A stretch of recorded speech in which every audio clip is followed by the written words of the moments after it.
Hello friends, welcome to your YouTube channel G K information. मैं नेहा मौला आपके अपने YouTube channel G K information में आपका स्वागत करती हूँ। तो आज की इस वीडियो में हम बात करेंगे डब्ल्यूएचओ के बारे में। तो आपने अभी कोरोना वायरस के चलते हुए काफ़ी न्यूज़ में सुना होगा, डब्ल्यूएचओ ने ये कहा, डब्ल्यूएचओ ने वो कहा।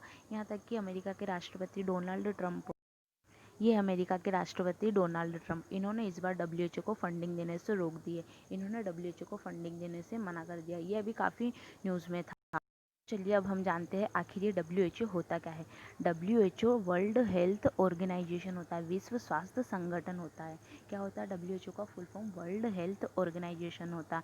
यहाँ स्वास्थ्य के लिए संयुक्त राष्ट्र की एक विशेषज्ञ एजेंसी होती है। क्या होती है यहाँ यूनाइटेड नेशन यूएन की एक स्पेशल एजेंसी होती है। यहाँ विश्व के देशों के स्वास्थ्य संबंधित समस्याओं पर आपसी सहयोग एवं मानव विकसित करने की एक संस्था है, जिसका उद्देश्य क्या होता है? जीवन स्तर में सुधार लाना, बीमारियों से दूर रखना, गरीबी से दूर रखना और विशिष्ट स्वास्थ्य सुविधाएं उपलब्ध कराना डब्ल्यूएचओ का मुख्य उद्देश्य होता है। अब हम देखते हैं आखिर ये डब्ल्यूएचओ आया कब। तो डब्ल्यूएचओ की स्थापना कब हुई थी? 7 अप्रैल 1948 में। कब? 7 अप्रैल 1948 में। इसलिए 7 अप्रैल को हम वर्ल्ड हेल्थ डे भी सेलिब्रेट करते हैं। इसलिए 7 अप्रैल को वर्ल्ड हेल्थ डे भी सेलिब्रेट किया जाता है। इसका मुख्यालय कहाँ है? वर्ल्ड हेल्थ ऑर्गेनाइजेशन का मुख्यालय कहाँ है? जेनेवा में। जेनेवा, स्विट्जरलैंड के जेनेवा में इसका मुख्यालय है। अब बात करते हैं इसके सदस्य देशों के बारे में। तो इसके टोटल सदस्य देश कितने हैं? 194 इसकी मेंबर कंट्रीज़ है। और भारत में भी इसका एक मुख्यालय, भारत में इसका मुख्यालय कहाँ है? नई दिल्ली में इसका मुख्यालय है। और देख ली जाए इसके महानिर्देशक की, तो इसके महानिर्देशक कौन है? डॉक्टर टेड्रोस एडोनम, जो कि कहाँ के हैं? इथोपिया के रहने वाले हैं ये। और इसकी उप महानिर्देशक कौन है? डॉक्टर सौम्या स्वामीनाथन, जो कि कहाँ की है? भारत की है।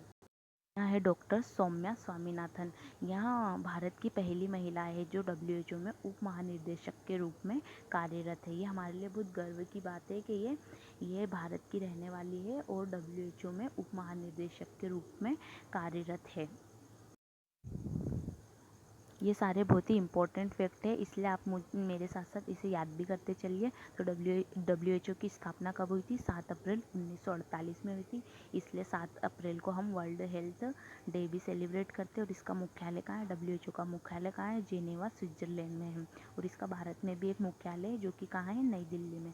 और इसके सदस्य देशों की संख्या कितनी है? 194 है। और इसके महानिदेशक कौन है? डॉक्टर टेड्रोस एडोनोम, जो कि कहाँ के हैं? इथोपिया के हैं। और इसकी उप महानिदेशक कौन है? डॉक्टर सौम्या स्वामीनाथन है, जो कि कहाँ की है?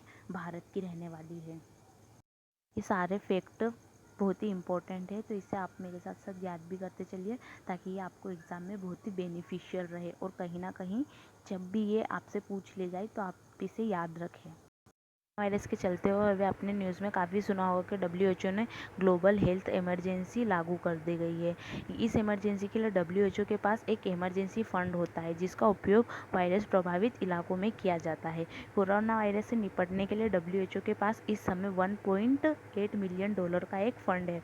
यहाँ पैसा दुनिया भर के देशों से आता है और इस पैसे का यूज़ डब्ल्यूएचओ उन देशों के लिए करता है जहाँ हेल्थ टेक्निक्स ज़्यादा विकसित नहीं। डब्ल्यूएचओ कुछ कुछ समय में कई रिपोर्ट्स जारी करता रहता है। इसकी एक रिपोर्ट में डब्ल्यूएचओ की एक रिपोर्ट के अनुसार डब्ल्यूएचओ एक सूची है, उस सूची में मेंशन किया गया है कि जो विश्व के 15 प्रदूषित शहर है, उसमें से 14 शहर भारत के हैं। और इन 15 शहरों में से जो टॉप पर है वहाँ भारत का कानपुर शहर है। यहाँ जो लिस्ट है ये डब्ल्यूएचओ की लिस्ट में शामिल है। और साथ में यहाँ भी कहा गया है कि जो वाराणसी का जो इंडेक्स है, एयर क्वालिटी इंडेक्स, वो अब तेज़ी से गिर रहा है। मतलब पहले ज़्यादा प्रदूषण था पर अब कम है। ये खुद डब्ल्यूएचओ की सूची में जारी किया गया है। और जो 15 शहर है उसमें से जो टॉप पर जो शहर है वो कानपुर शहर है। ऐसा डब्ल्यूएचओ की एक रिपोर्ट की एक लिस्ट है, जारी की थी, उस लिस्ट में ऐसा आया था। वर्ल्ड हेल्थ रिपोर्ट, डब्ल्यूएचओ ने 2019 में एक मुख्य रिपोर्ट जारी की, ग्लोबल लाइफ एक्सपेक्टेंसी रेट। उस रिपोर्ट के अनुसार जो हमारी जीने की उम्र है वहाँ 5.5 साल बढ़ गई है। अब यहाँ उम्र बढ़कर 72 साल हो गई है। जो अब लाइफ एक्सपेक्टेंसी रेट है वो 72 ईयर हो गया है।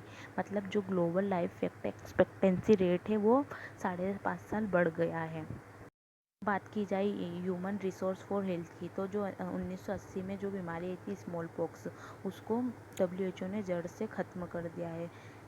इसके अलावा WHO 10 जानलेवा बीमारियों को भी खोज चुका है, जैसे कैंसर, TB। तो ऐसी जो जितनी भी इंफॉर्मेशन है वो WHO देता रहता है। WHO कई कई समय में कुछ गाइडलाइन भी जारी करता रहता है।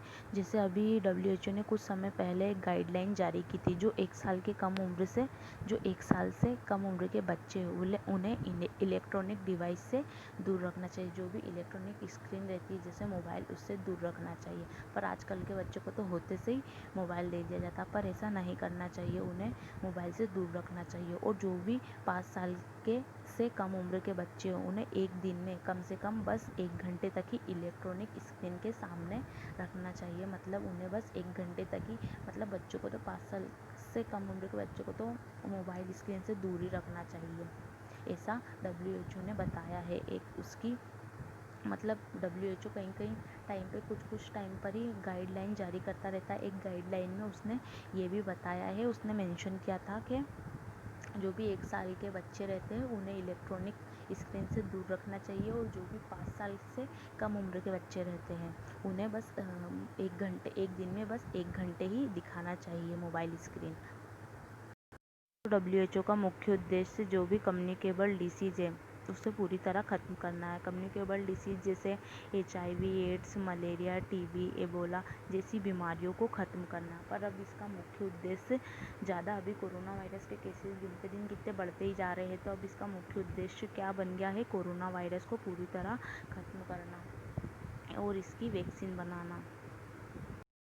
आशा करती हूँ आपको मेरी ये वीडियो पसंद आई होगी और आपको WHO पूरी तरह से पता चल गया होगा कि अभी ये होता क्या है। आपको मेरी ऐसी ही वीडियो देखना हो तो मेरे चैनल को लाइक, सब्सक्राइब एंड शेयर करना ना भूलें। और सबसे पहले सब्सक्राइब करें और बेल आइकन को दबाना ना भूलें। जय हिंद, जय भारत। Thanks for watching.